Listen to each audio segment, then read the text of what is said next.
Hello బావా అక్కుందా? ఉంది కాబట్టి నువ్వు ఫోన్ చేసినావు, సత్తే నేను చేస్తుంటే కదనే. సమ్మర్ హాలిడేస్ కదా బావా, మీ ఇంటికి వద్దామని.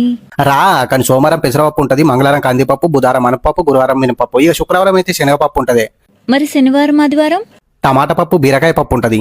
అక్కని చూడాలనిపిస్తుంది బావా. దానికి నువ్వెందుకు వచ్చడే? దాన్ని రెండు ఈపుల కూర్తే అదే ఏడుచుకుంటా మీ ఇంటికి వస్తుంది. బుద్ధుమంటవా? వద్దు బావా. అయినా ఇంటర్ అయిపోయిన పోరు ఇంట్లో కూర్చొని ఇంటి పని నేర్చుకోక ఎడ్డెడి గుడ్డి లెక్కలు చేసుకుంటా. ఎందుకే నువ్వు మంది ఇంట్లో పొంటి తిరుగుడు? నీకో విషయం చెప్పాలి బావా. పెట్టినావా పెంట? నువ్వు వెనక ఎంటికలు కట్టి చేపించి ముందర కప్పు తీసినప్పుడే అనుకున్నాను ఏ పప్పు కన్నా వచ్చి డప్పు కొట్టుకుంటూ హైదరాబాద్లో తిరుగుతున్నావని. నేను చెప్పేది విను బావా.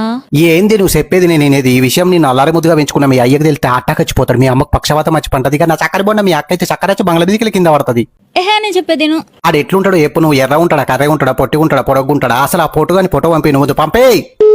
హలో బొమ్మ, ఓ మరదలు మానస, పోయినావా? హలో